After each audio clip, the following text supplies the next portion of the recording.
in the summer. The narrow border lines, that's when the tree was dormant. That happens in the fall and the winter. So there's two ways for a tree to be. There's the advance way, growing fast way. There's the consolidate way, going slow. During the advance time, here's what's happening. The tree is sucking up the sunshine as fast as it can, and it's turning all that sunlight into starch, and it's creating cells that's making it get taller, and it's creating cells that are making it get wider. And then during the consolidate time, the dormant time, when the leaves are all falling off and they just look like sticks sitting up there, the tree is also doing on some important stuff. We just don't see the important stuff that it's doing. What the tree is actually doing, it fundamentally changes its own chemical makeup so that it can take all of those summertime nutrients and start spreading them around, taking all those starchy sunshine food things and putting it into the whole tree, including the root system. The other thing it does is it turns the starch into sugar. Because here's the thing about sugar, it doesn't freeze. So here comes the winter time when things are freezing, but the tree doesn't freeze because it's got sugary stuff instead of starchy stuff. It's a beautiful system if you're a tree. Funny thing though, we don't have rings. If you were to cut us in half, you wouldn't see a bunch of rings inside. But we also have seasons where we advance and where we consolidate. And sometimes we start to grow fast because a hard thing happens, and we have to learn things really fast because that hard thing happened. Or other times we see something that we hadn't seen before, and then we start growing really fast. But a lot of times human beings grow fast. For kids, that would often be in the school year. You're doing a time of advance. So growth often happens in bursts. We advance, but it's not really possible to grow and grow and grow and grow and grow and grow and grow. So like the trees, we also have times where we consolidate the growth that we've done. So our bodies and our brains and our souls have to go into seasons of consolidation. For kids, that's often in the summertime when you take time off school. So we take all the stuff that we've absorbed and then we begin to integrate it into our lives. I have been in a long time of advancing. I feel a season of consolidating coming on. Praise be to Jesus. Our community has been in a time of rapid advance, and you're going to start to see our calendar slow down soon. We're going to start to consolidate the advances that we've made together, and this is a helpful way for us to be thinking about our lives. So this is what I'm hoping that we will do with this thing around trees. I hope we will be asking ourselves the question, is this the time for me to sit still more? Or is this the time for me to show up more? Is this the time for me to work more, or is this the time for me to rest more? Is this the time for me to engage in doing more things, or is it time for me to focus on loving people more? I hope we'll use this metaphor to talk with each other. So maybe when you're at Bunko night, or maybe when you go to Brew Crew, or maybe when you guys are in your classrooms, or maybe when you go for a walk with someone, you're going to be asking the question, what season of life is this for me? What do you think? Can I ask that question? Probably not. Okay. Welcome to Common Thread. And a special welcome if you're a newcomer. We'd like to send you an email. In that email, I'll have some stuff to read about the community, but it'll also have an opportunity to get to know some folks. If you would like that, go ahead and click on that link right there, and you'll get an email, and at the end, you can decide whether you'd like to click the other link and meet some folks.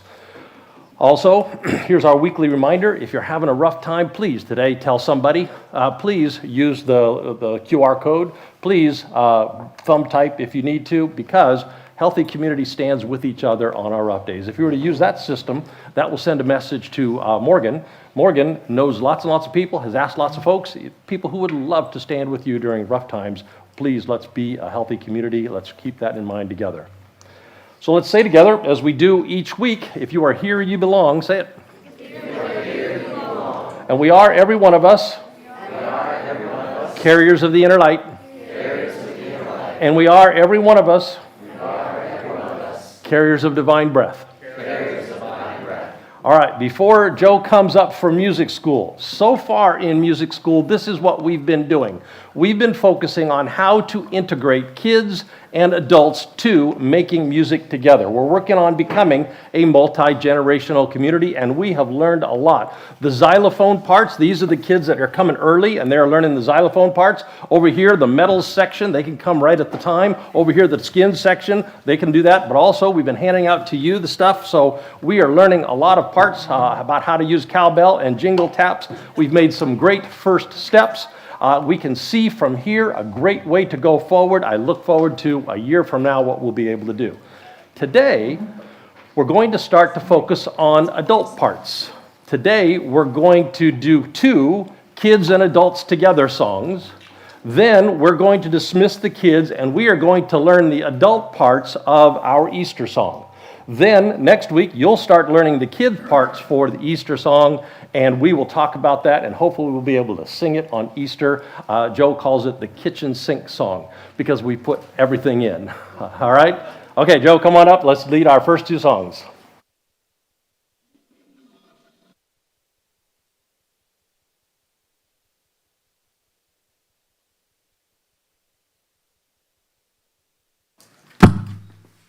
There we are. All right. Doug, I got the first slide. You're taking over from here. All right. All right. This is an oldie but a goodie. So demanding. All right, here we go. Love, love, love. This is one we should be able to sing with gusto because we've been doing it for a long time. We're going to start with our instruments, and then we'll all come in on the first verse. Here we go, guys. 1, 2, here we go.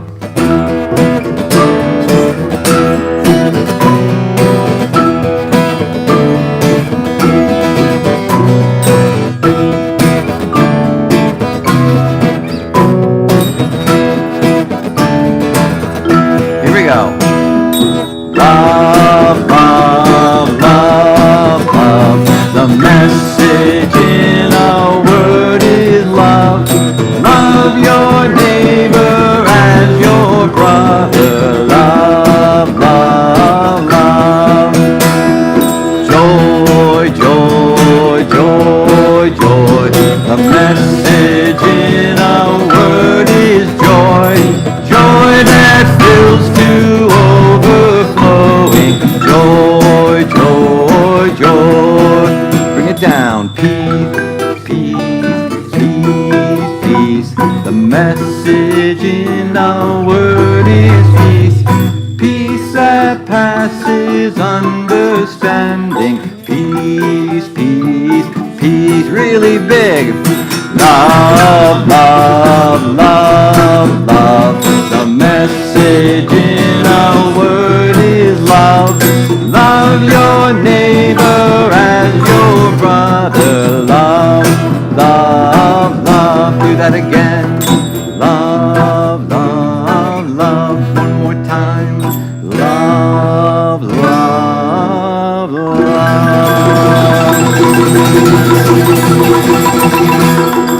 Did you hear verse 3? Give these guys a hand on verse 3.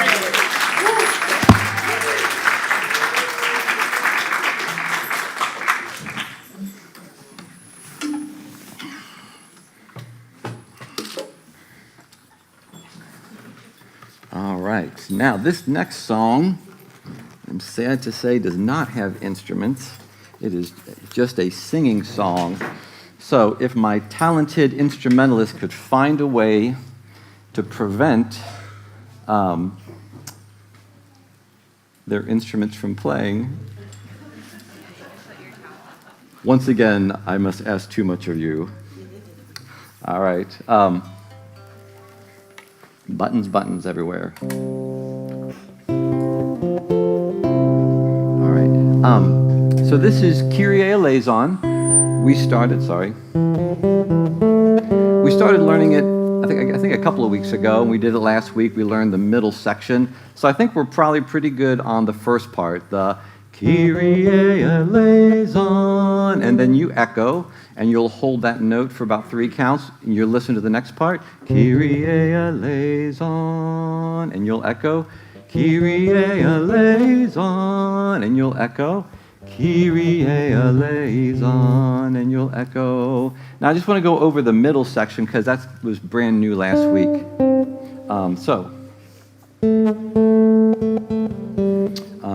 So be my echo now, please. I'll sing, and you'll just sing back to me what I sing to you. Christe eleison. Go. Christe eleison. Good. Christe eleison. Christe eleison. Christe eleison. Christe eleison. Christe eleison. Christe eleison. Wonderful. When we sing it, we'll sing it all together. That part does not echo. The first section echoes, this section does not. Then it returns to the first section where we do echo, and you'll echo at the end, you'll echo all the way up until the very last phrase. You'll hear me sing, Kyrie, and you'll echo Kyrie, and then together, the very last thing we sing together, Kyrie eleison. Try that with me. Kyrie eleison. Wonderful. And that is the song. Here we go.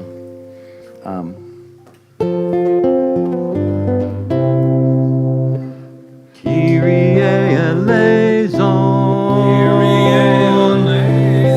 Kyrie eleison. Kyrie eleison. Kyrie eleison. Together. Christe eleison. Christe eleison. Christe eleison. Christe eleison. Kyrie eleison. Kyrie eleison. Kyrie eleison. Kyrie, Kyrie, Kyrie eleison.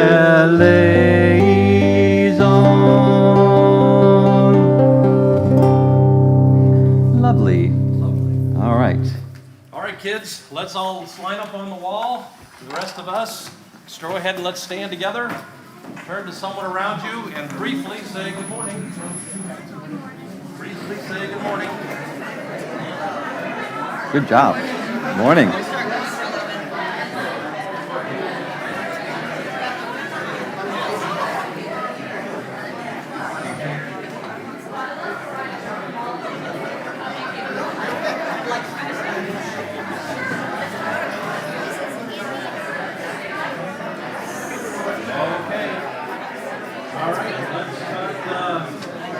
Start finding our seats.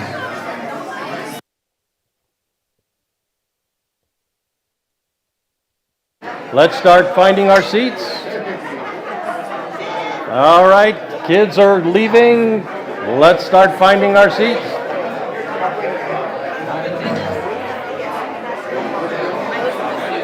Let's start finding our seats. Let's get ready to rumble. Okay.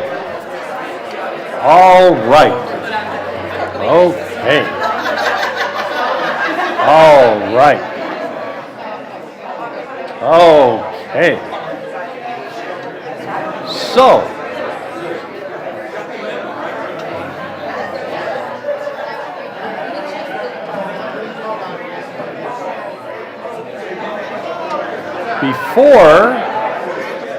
before we introduce our Easter song,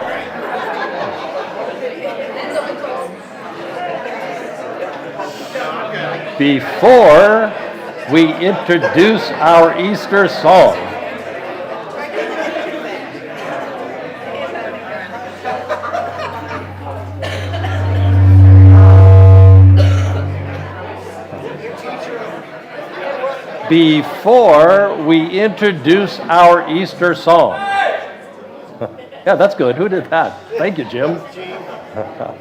All right. Before we introduce our Easter song, here's what I already know. It's going to jangle some people. I just know it is. Now, I knew that was going to be the case before I even asked Joe to introduce it to us. So I planned, and I will do next week, a lesson on the implications, the broad implications of taking a song like this and trying to rehabilitate it in our thinking and try to understand it more broadly. So what we did last week was, we tried to do that with Kyrie eleison, the one we just sang.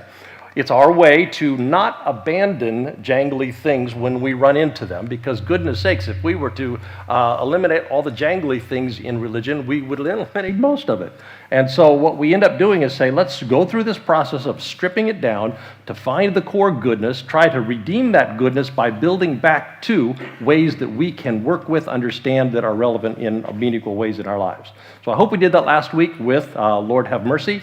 Next week, I'm going to tell the Jesus story that today's song comes from, our Easter song comes from. And we're going to explore what those words do not mean, that most people think they mean.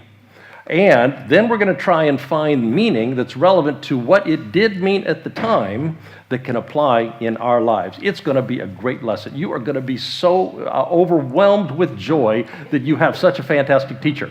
You're going to love it, but that's next week, and you got to sing this jangly song before you get there. So today we're going to music school, and we're going to learn how to sing this song because we're starting some initial steps toward learning how to sing harmony together. Now, Joe told me he is concerned that today might crash and burn. He used the phrase, skipping a few pedagogical steps. That's the phrase he used. It sounded really smart. I am glad that Joe is thinking about pedagogical steps. But for us, let's just do our best to try and follow his instructions. He's going to have us do some stuff, move around, do some things. Let's try really hard to not crash and burn, all right? Okay, Joe, come on up. All right.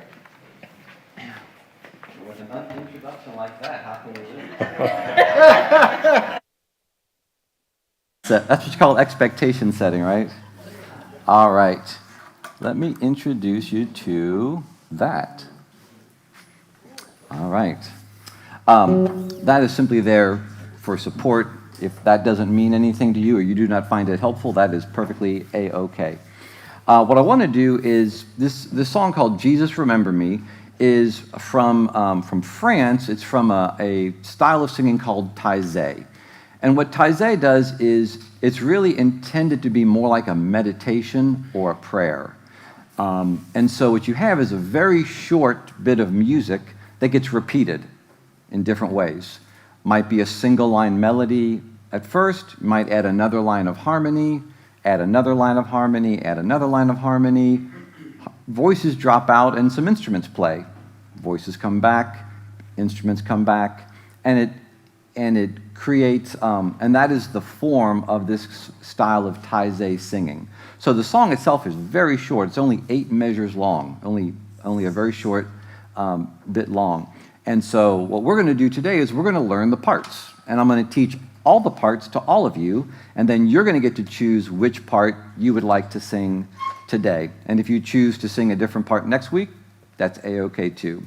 What we would hope for is to have representation in every part. And we have some voice leaders who have stepped up and are willing to be the leaders of each section, so you'll have someone there to listen to and follow as you're singing. So special thanks to those folks who are doing that. All right, this is going to give us also a little bit of support. I'm going to sing just the soprano part, the melody, and you'll get to hear the gist of the song. Jesus, remember me when you come into your kingdom. Jesus, remember me when you come into your kingdom. And that is the melody. So if you would sing with me, I'm going to sing half of that and ask you to sing it back to me. Here we go. Jesus, remember me when you come into your kingdom. That's also your starting note. Sing with me now. Jesus, remember me when you come into your kingdom. Fantastic. The second part goes like this. And I'm going to make sure I play it correctly. Jesus, remember me when you come into your kingdom. Starting there, let's sing. Jesus, remember me when you come into your kingdom. Let's sing all of that now together. Here we go. Jesus, remember me when you come into your kingdom. Jesus, remember me when you come into your kingdom. Fantastic. We're 1/4 of the way there. The alto part is next.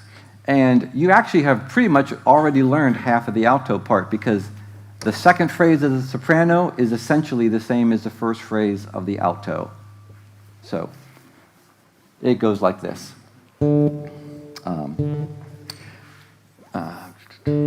Jesus, remember me when you come into your kingdom. Sing that with me now. Jesus, remember me when you come into your kingdom. Here's the second part. Jesus, remember me when you come into your kingdom. Ready, go. Jesus, remember me when you come into your kingdom. All right, let's sing it all together. Here we, nope, I can do that. That was the soprano. We're doing the alto, which means, there we go. All right, here's the alto part. Here we go. Jesus, remember me when you come into your kingdom. Jesus, remember me when you come into your kingdom. And I didn't point it out, but the top line, you probably figured it out. S is soprano is the top line. We just did the alto line, which is the second line down. So sometimes, even if you don't read music, just watching the way the notes move up and down can be helpful for tracking your part. That takes us to the tenor part. Okay, and the tenor part goes like this. Jesus, remember me when you come into your kingdom. Together sing. Jesus, remember me when you come into your kingdom. Here's the second part. Jesus, remember me when you come into your kingdom. Together sing. Jesus, remember me when you come into your kingdom. Terrific. Let's sing that all together.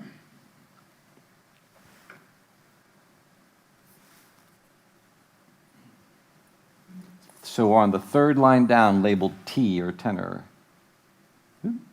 Here we go. Jesus, remember me when you come into your kingdom. Jesus, remember me. me when you come into your kingdom.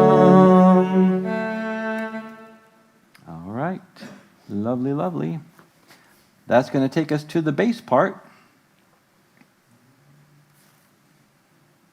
which goes like this. The bass part.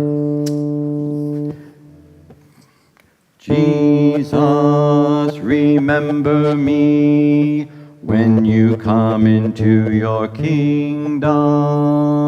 All together sing, Jesus, remember me when you come into your kingdom. Now I want to point out that when we get to remember me, the bass part is the only part that the note doesn't change. Everyone else is going up, down, up, but the bass is Jesus, remember me. Okay, so keep that in mind. Going on to the second line. Jesus, remember me when you come into your kingdom. Here's your starting note and sing. Jesus, remember me when you come into your kingdom. Fantastic. Let's do all the bass. Here we go. Jesus, remember me when you come into your kingdom. Jesus, remember me when you come into your kingdom. Beautiful. All right, this is a part, it's a season of choosing. So you get to choose which of those parts you'd like to sing. Generally, the women sing the soprano and the alto part, and the men sing the tenor and the bass part. We've got folks to lead us on every part except soprano, but that's the melody part, so I think you'll be fine. And I bet we've got some fantastic sopranos just out there that we don't even know about. But we do have someone to lead the tenors and the basses and the altos. So let me show you where I'd like us to gather, because in a second I'm going to ask you to get up and move to the place. We're going to group ourselves by voice part. And then we're not going to put it all together today, but we are going to run through these by voice part, and depending on our time, we may try to do some parts in pairs. So we're sort of building step by step, hopefully making it as accessible as possible. Pedagogical steps. Pedagogical steps. That's what we like. Scaffolding is the buzzword of the moment. So here's where we're going to go. Altos are going to gather up here with Melissa. I'm going to have basses gather up here with me. I'm going to have tenors back here in this section. And who have I left out? Sopranos over here on this. So we got like 4 areas. Basses, sopranos, tenors, altos. So you can choose any part you want. Please stand and take about a minute to get to your spot. Jean is going to be with the tenors over here. I'll be with the basses here. Melissa's with the altos. And sopranos are on autopilot. Where'd the bass go? I forgot. Bass is over here.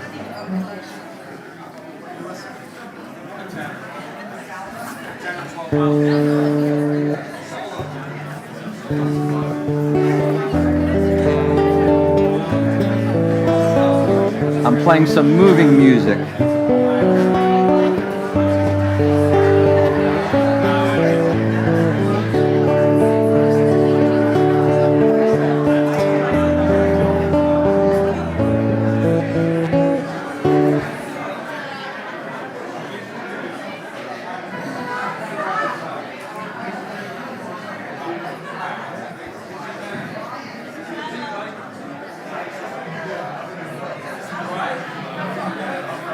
All right, altos, sopranos, tenors. I say that right? Basses, sopranos, tenors, altos. That's what it is. Basses, sopranos, tenors, altos. Solo.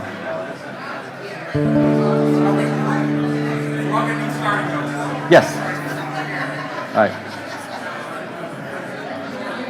Gene, I think you're on. I think you're on. Am I on? No, I mean, last time you yelled to get them quiet. Thank you, everybody. Let's get started.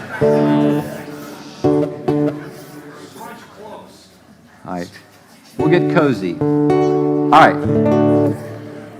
So we're going to run through, now that you've heard your part, we're simply going to sing, each group is going to sing through their part. So we're going to start with the sopranos back there. Fantastic. I love this. I feel like I've got my choir. This is fantastic. So the sopranos, so we're going to have just the sopranos sing. Let's give it a go. All right, and I will sing with you, okay? Here we go, sopranos. Here we go. Jesus, remember me when you come into your kingdom. Jesus, remember me when you come into your kingdom. Do that again. And Jesus,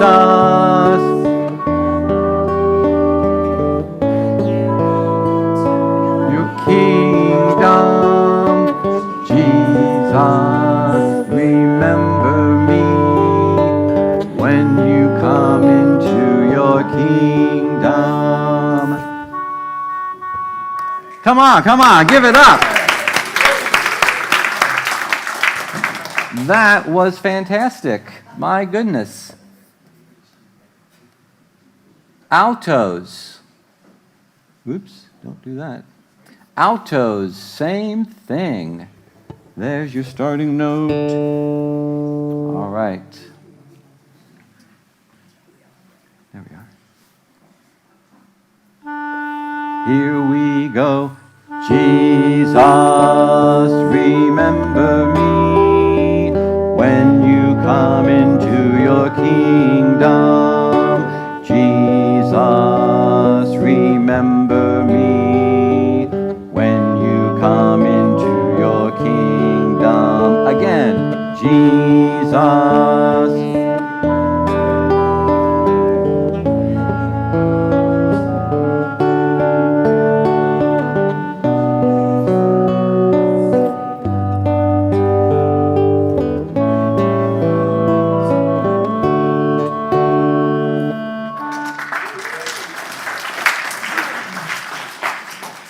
Clearly, this is the advanced class.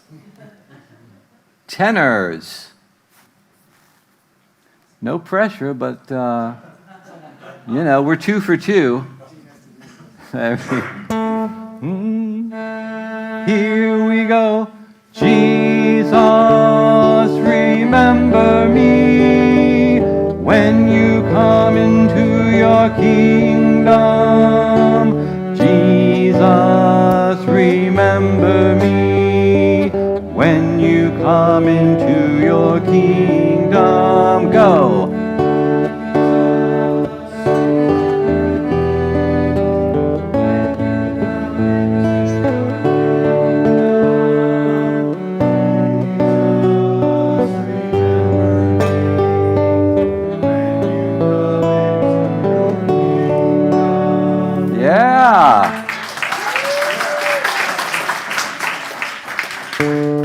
And basses. 1, here we go. Whoop, no, that's not basses. Basses are like, no. If I wanted that, I would have gone to the tenors. All right, basses, here we go. There's your starting note. Here we go. Jesus, remember me when you come into your kingdom. Jesus, remember me when you come into your kingdom. Again. Jesus, remember me when you come into your kingdom. Jesus, remember me when you come into your kingdom. One more time. And Jesus, remember me when you come into your kingdom. Jesus, remember me when you come into your kingdom.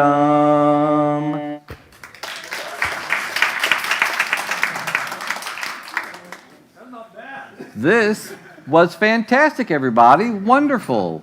Thank you so much for doing this and singing. And if this was a step out of your comfort zone, thank you for doing that, because it's going to be great. We're going to end our singing time now, but we'll do this again next week. We'll do what we just did, a little more compacted. So then we'll start pairing up parts. We might say, let's hear soprano and bass together. Let's hear tenors and sopranos together. And we'll see how we do with two-part, building towards singing four-part harmony together. Thank you so much. You can head back to your seats.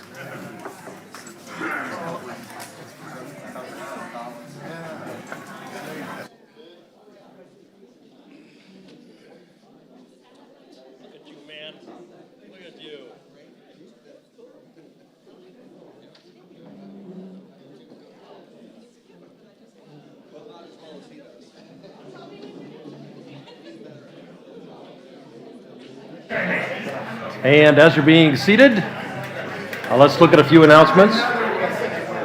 I started this morning talking to the kids about trees and a life rhythm, advancing and consolidating, which is also a pattern in our community. We advance in the fall. You will see a lot of things taking off in the fall. We do it again from January to Easter. We consolidate in December.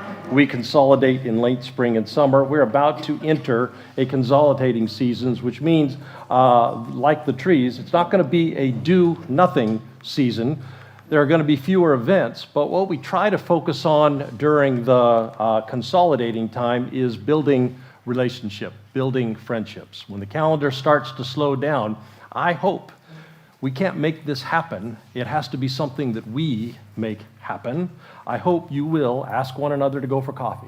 I hope when we get into the consolidating season, you will go for a walk, invite people to dinner at your house, make time to get to know new people, but also make time to deepen the relationships you have with people you already know, kind of time of consolidating. Here is also something that we all need to know about our community.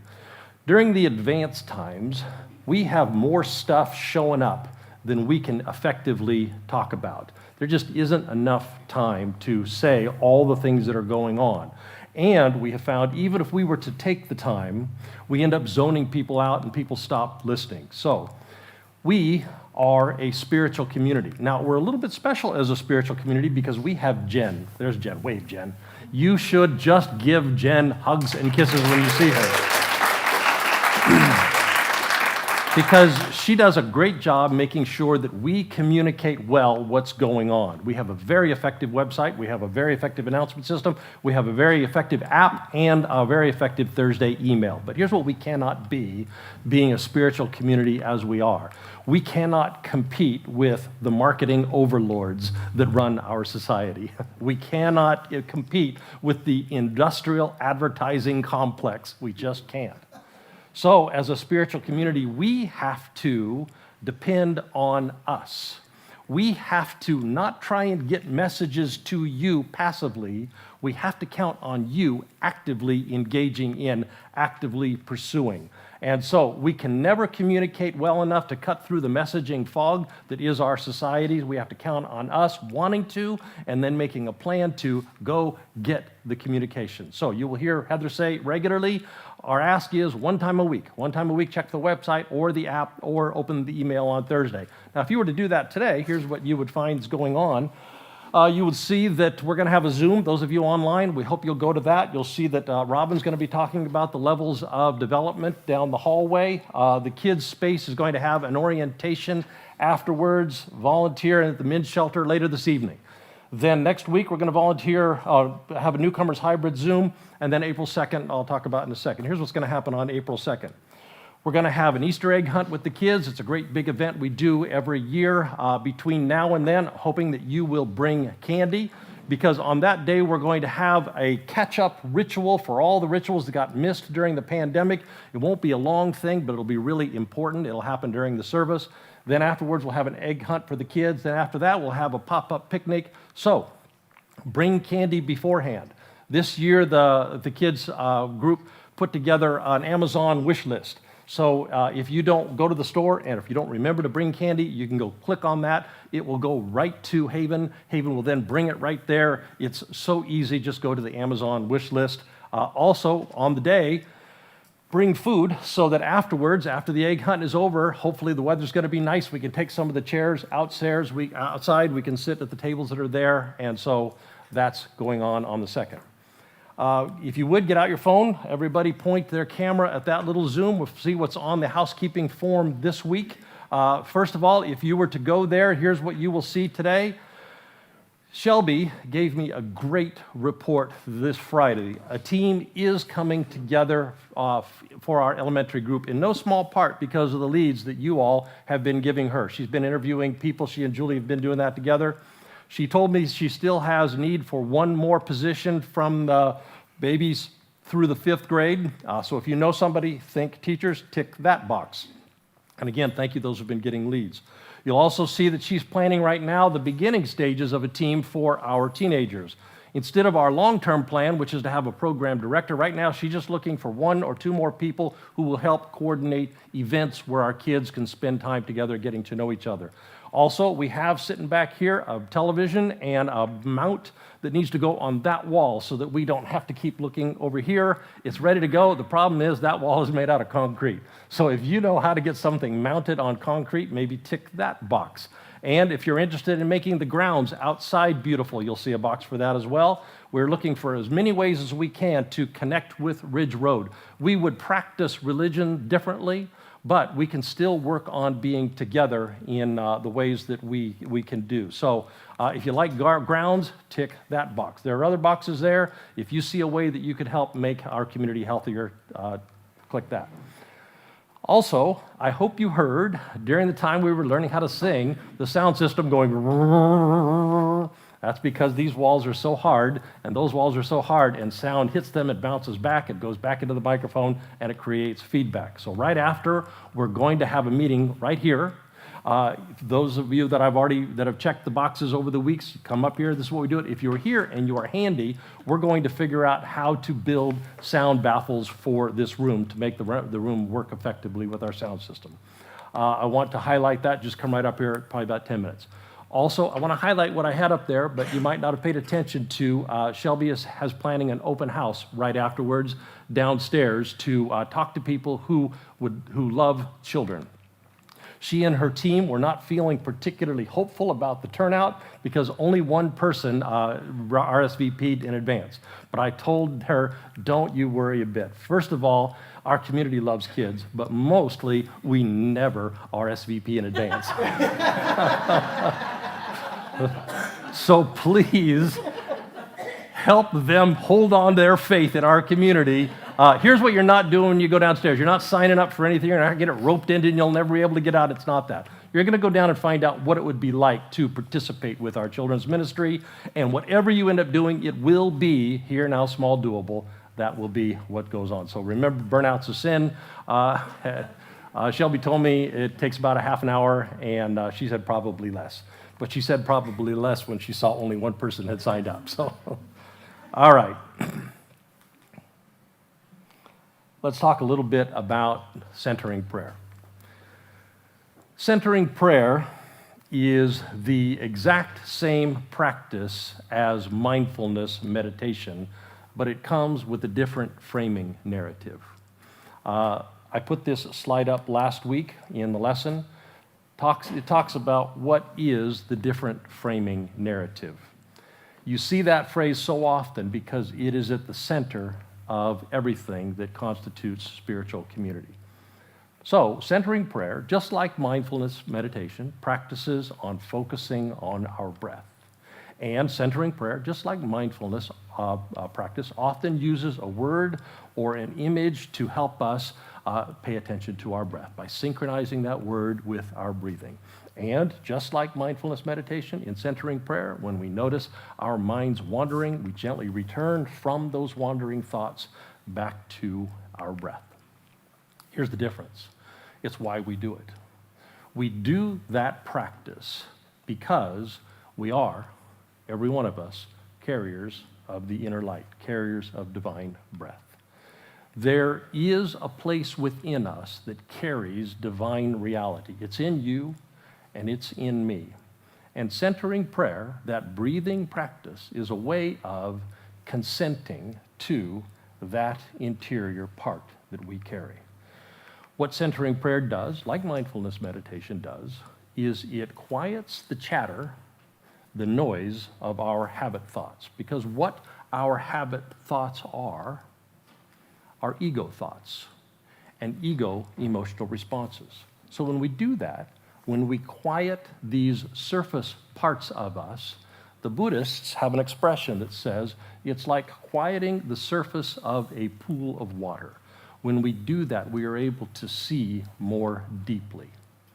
Now, the testimony of countless who have gone before us, who've done contemplative practice long before we did, there is a deep mystery within each one of us. Every one of us, carrier of the interior light. And contemplative practice, centering prayer, our focus for today, which is really kind of the bedrock practice, helps us live from that deeper place that we all carry. So if you would, let's find a comfortable place in our bodies and let's practice for just a few moments together. We'll practice a few moments today, but again, our hope is that it becomes part of our regular practice. Comfortable place in your body, quieter place in your mind. Breath in and drop your shoulders as you exhale. Another breath. Let your facial muscles go soft.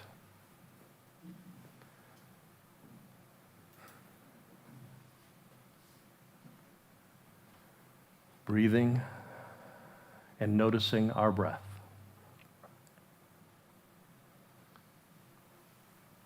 Breathing, noticing our breath. Continue that for several breaths now. And when our minds wander, not if, but when our minds wander, that's okay. Part of the practice. Simply notice and come back to our breath, our word, our image. Take several breaths now.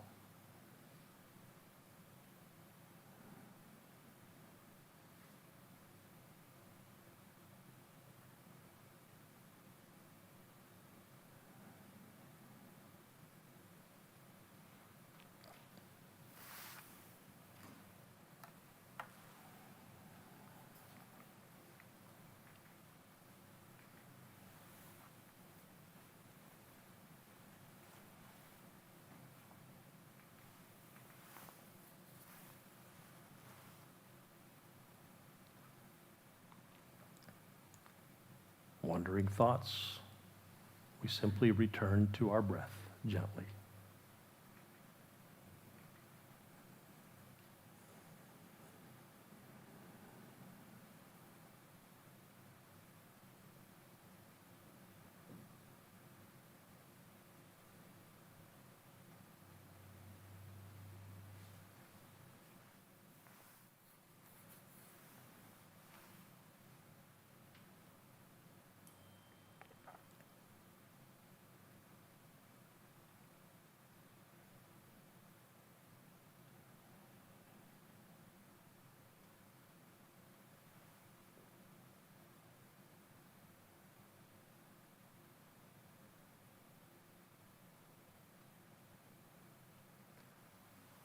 Indwelling divine, may we be more alert to that deep mystery that we carry, the breath of God, the Spirit of God, the light of God.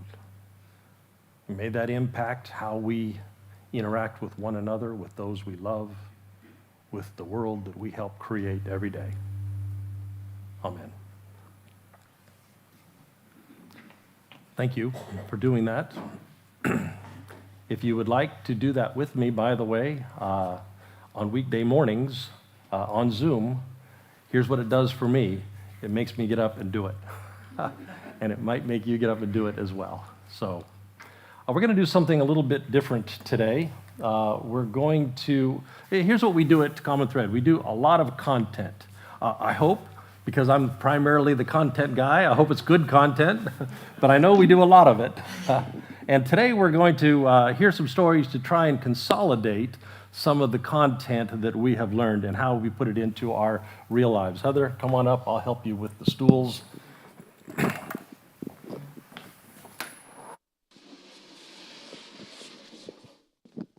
Good morning. So as many of you know, there is a storytelling tradition in the Christian church.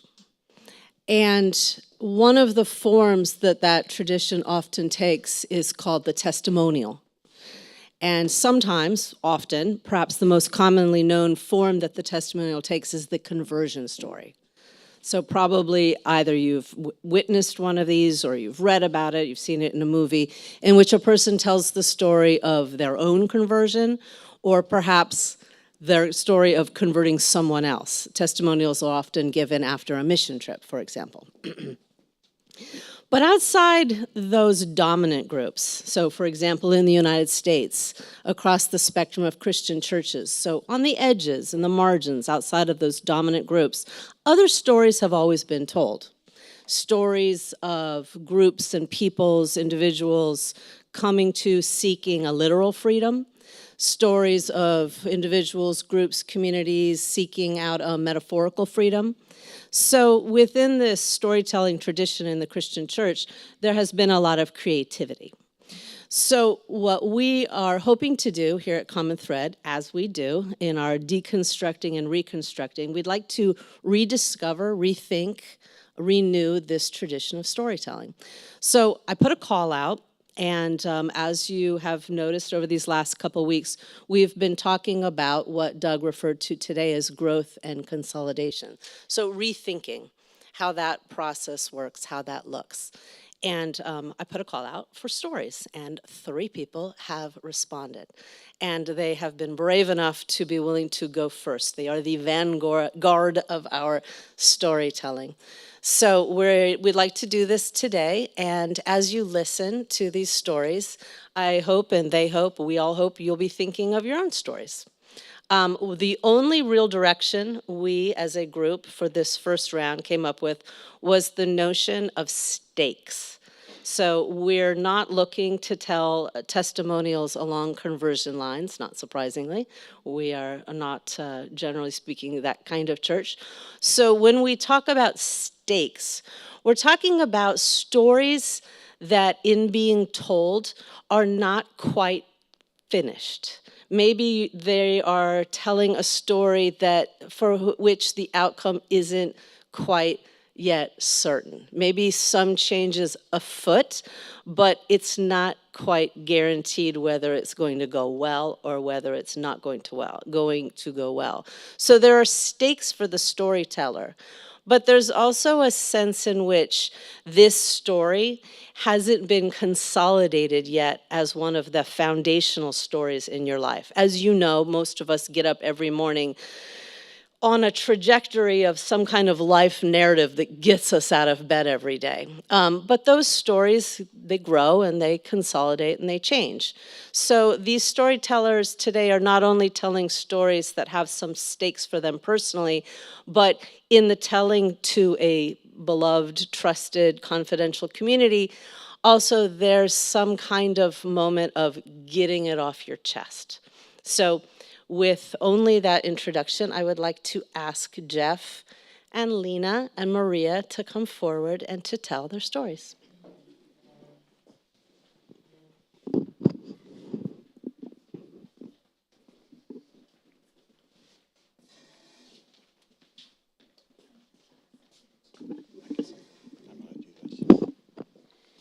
All right, good morning. So I got the short straw to go first. So it's, imagine the year 2006, and all of my dreams had come true. I had married my college sweetheart. We had 3 little healthy kids. We lived in a big house in North Raleigh. I was a good practicing Catholic at St. Francis of Assisi Church. I was the lead physician of a prominent pediatric practice, and I had all my student loans paid off. I was living the good life. And it was literally killing me. One day, one of my nurses came up to me and said to me in that mom voice, you know that mom voice, she said, if you don't make an appointment to see the doctor, I'll make it for you and I'll take you there myself. And we sat down and she sort of reviewed to me that I was pale and had been coughing for 6 months, that I'd lost a ton of weight, and I was dragging through my day. And the reason that I didn't realize is because I was seeing 40 plus patients a day. I was raising 3 little kids and dealing with a wife that was struggling. So when I went home to that wife to tell her about that little encounter, she said, have you been sick? I hadn't noticed.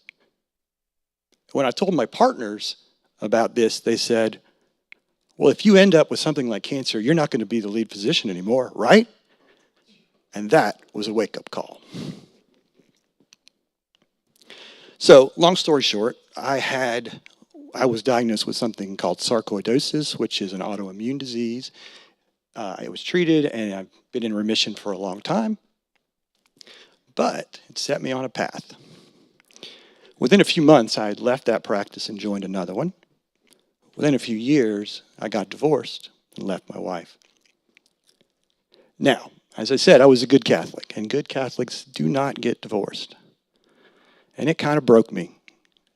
And 13 years later, I'm still reeling from that.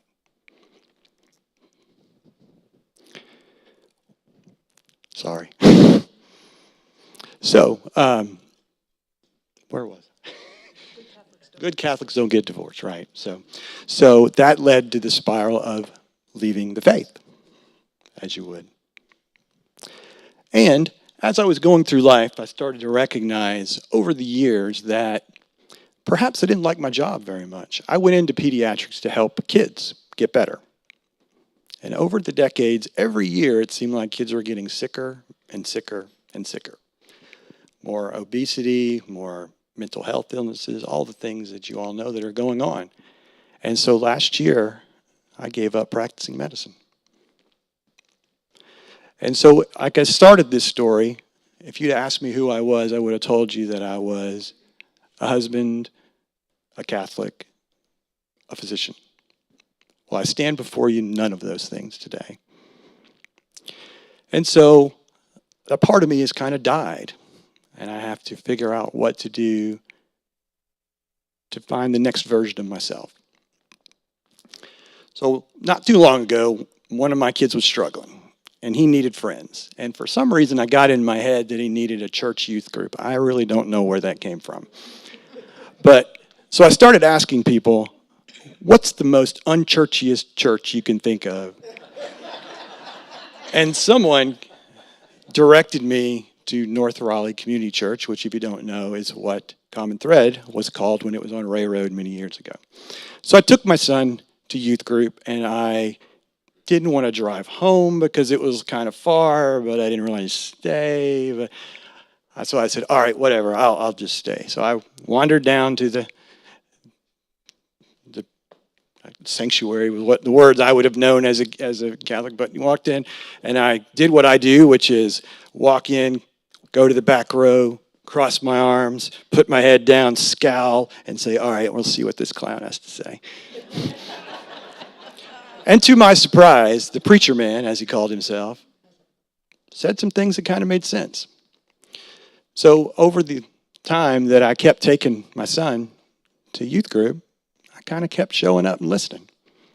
Before too long, I kind of made a habit out of it. Now, over the years, that pattern has come and gone over the years, but every time that I poke my head back in and say, I wonder what that preacher man's talking about, I always find it relevant, and it always draws me back in. One of the things that I remember him teaching me, as he did today, is about how to meditate. And so, as I started to do that, it was my understanding that that practice would teach me how to hear the quiet whispers of God. And I thought to myself, I'll give this a try. And as I did it, I realized I'm really good at this. I got this thing down. I'm a natural. Because when I meditated, I didn't hear any whispers. I heard through a megaphone. God was screaming at me. And the things he screamed at me were things like, you're messing up. What is wrong with people? How dare they not listen to you? You're a pediatrician. You know what to tell them to do. They should do it. What's wrong with this woman? Doesn't she know that you know what's best for this family? If she would just listen to you, everything would work out. Over the years, I recognized that was not the voice of God. Perhaps that was my personality, my type, my shadow side, whatever word you want to use. So I've had the fortune this past year, as I told you, I took a break from working, and I got to have some downtime.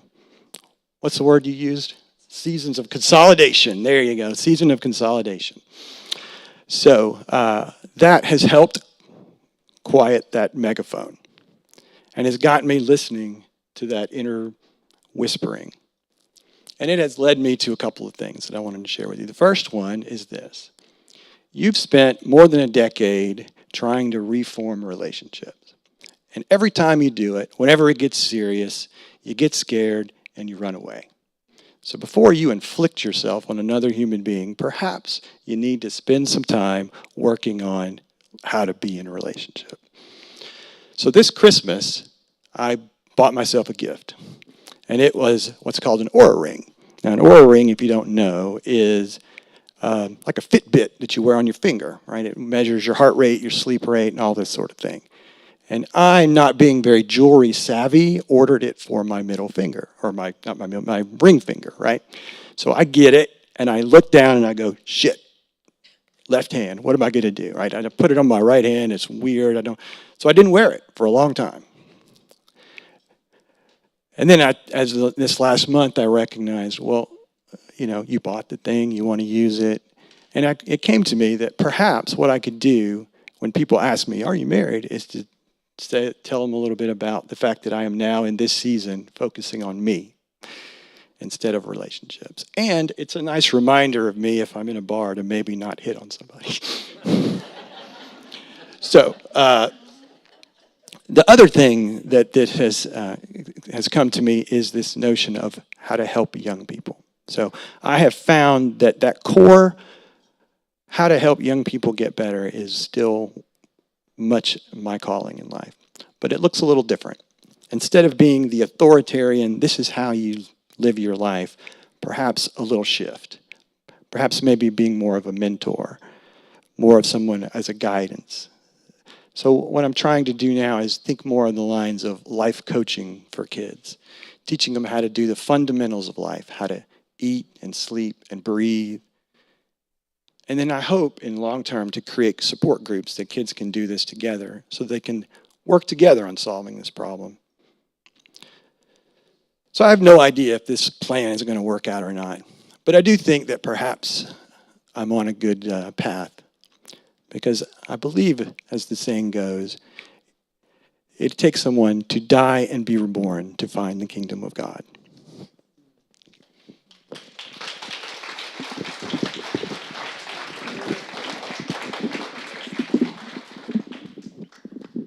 I don't know how I want to do this.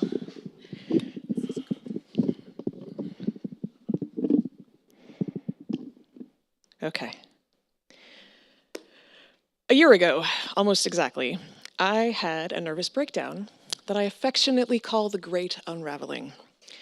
I unraveled in the wake of a new mental health diagnosis, complex PTSD, for those of you following along at home, that, shall we say, gave me an opportunity to reckon with some deep and long-standing internal stuff.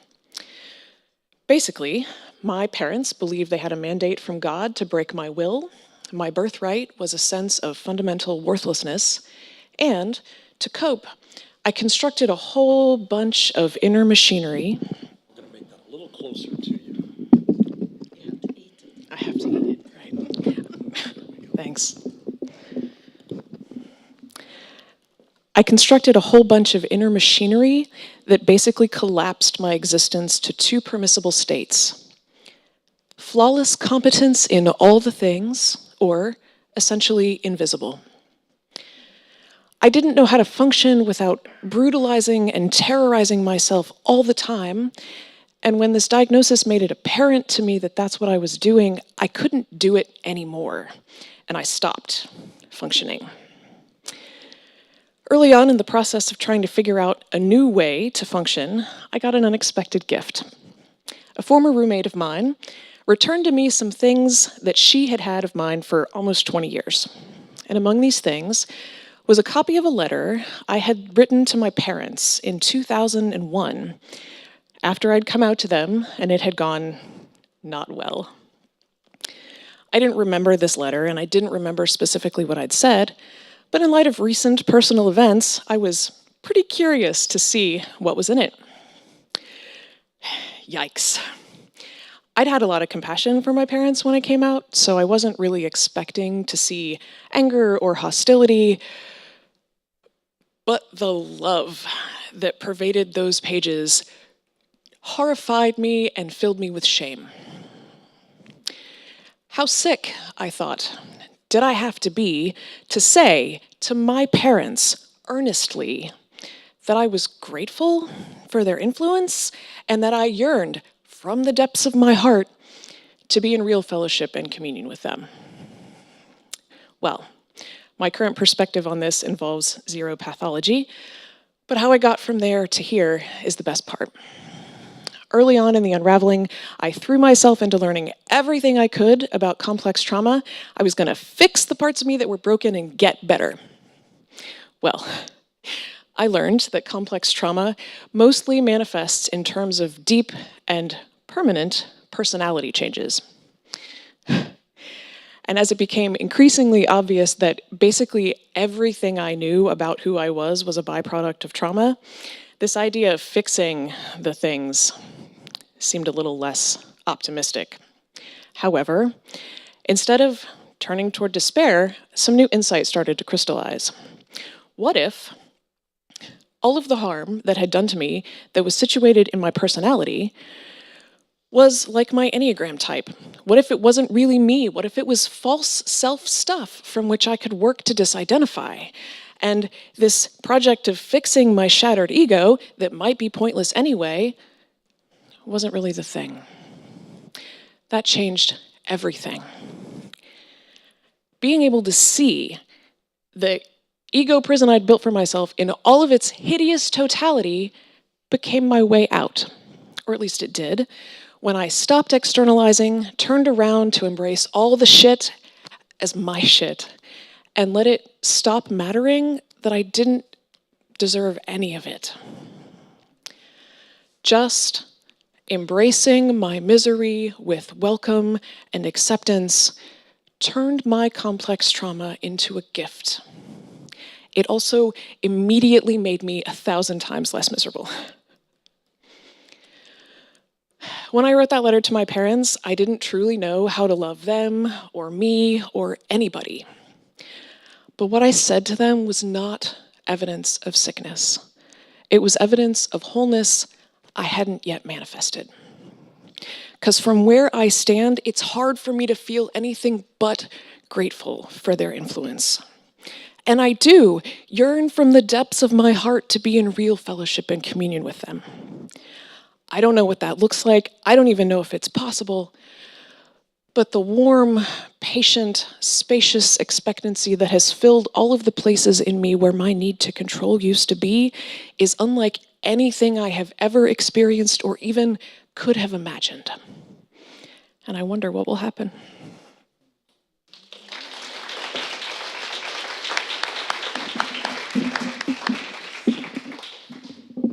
I'm gonna sit.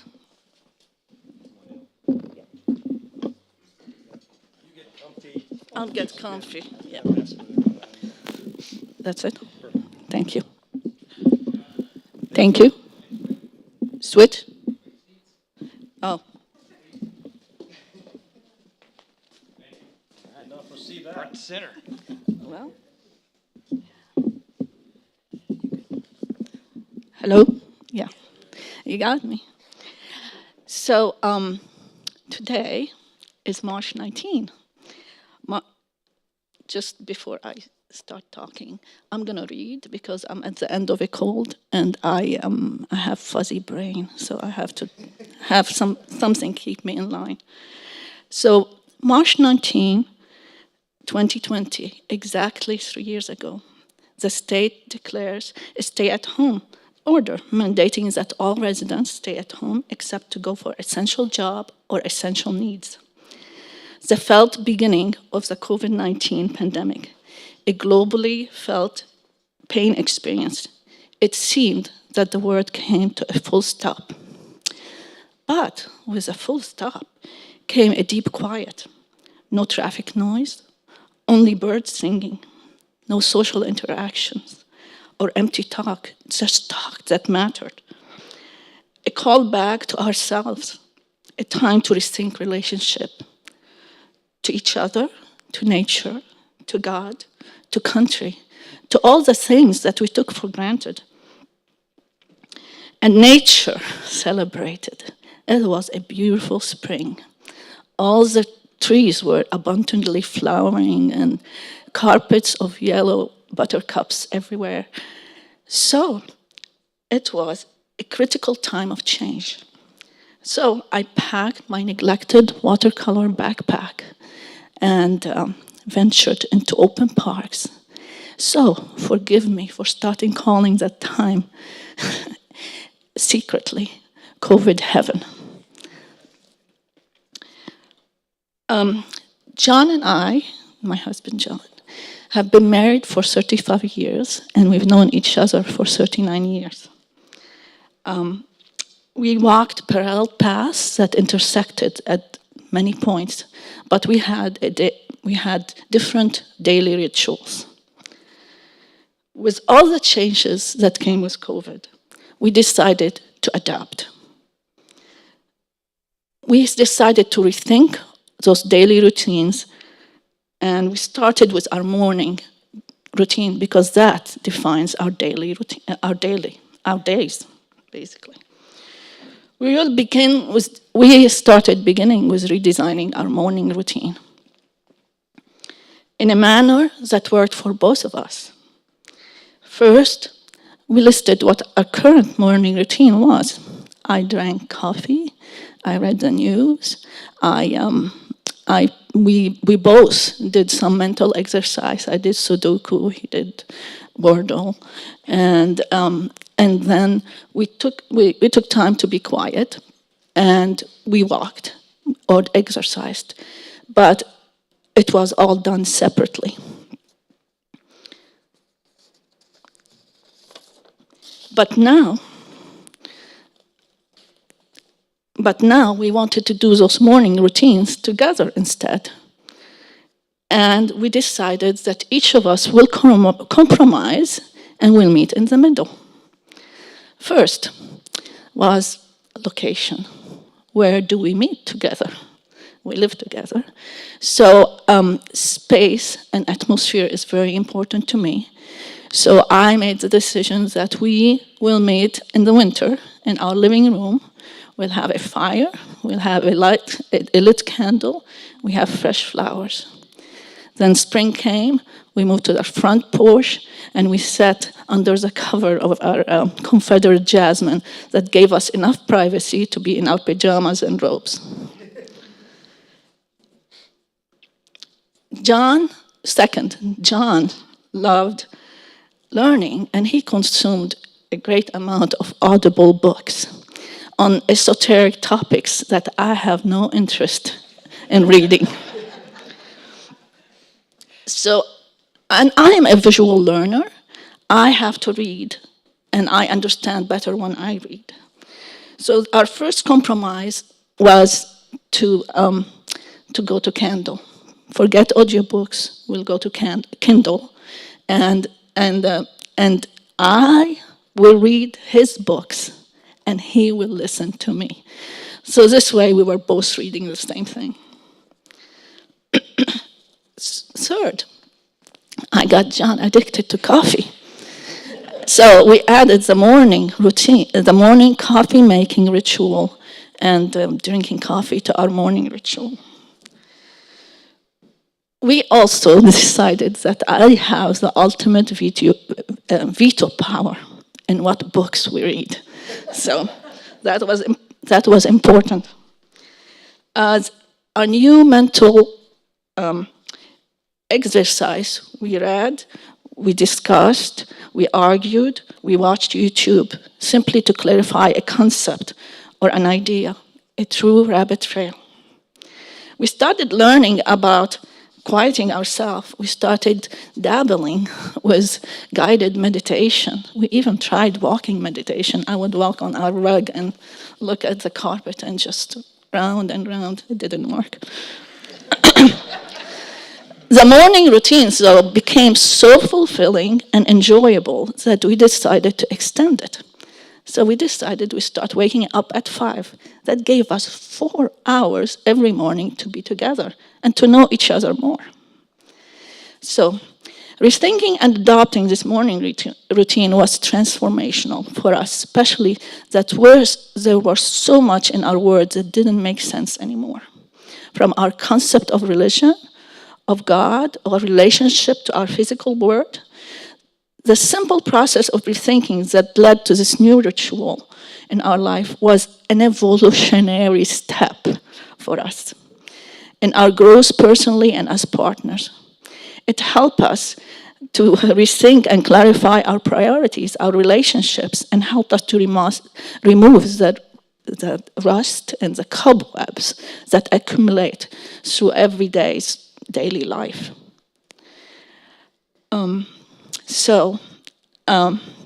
COVID heaven. Like the ancient Hebrews, we carried God in a box. They called it the ark.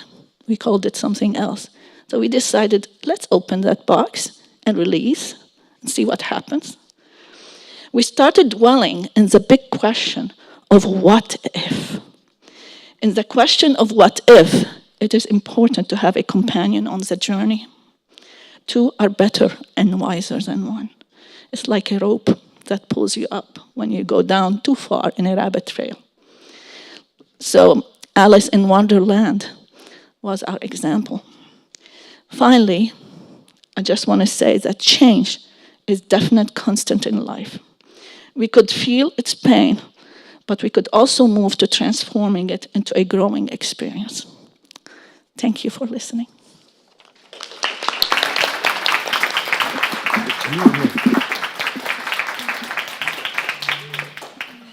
I just want to add something. Absolutely. Don't sit next to Heather. Thank you, guys.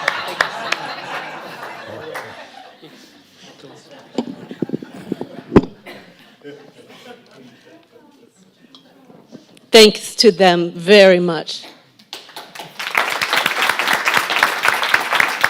It was very, very brave. I appreciate it. I think we all appreciate it. We are going to be dismissed soon by Doug, and what we would like to do during What Are You Thinking, we do have some questions that Doug will put up, but we are going to invite Jeff, Lena, and Maria to stay up here. So we will be put into groups. We will do What Are You Thinking? But since this is the first time we're doing this, they have offered to be willing to take some of your questions if, now that you've seen them do this, this is something you might want to do in the future as well. So I'm going to give you back to Doug, and I'm going to ask the 3 of you to just stay put, and we'll see you on the other side of What Are You Thinking? If you would, let's dismiss the folks online. Put your hand on your heart, and let's remember that we are, every one of us, carriers of the indwelling divine. We carry love and joy, peace, patience, kindness, goodness, because we carry divine breath. And if you would extend your other hand to our city, let's look for opportunities to share what's already in us with the people that we live and work and go to school with, looking for opportunities to repair and heal our worlds. Amen. As you all are being dismissed, I strongly encourage you to go over to the online version of What Are You Thinking? You can find the link in the YouTube notes. Also, the password is 1417. I think it will be worth your while. We are dismissed. See you all later.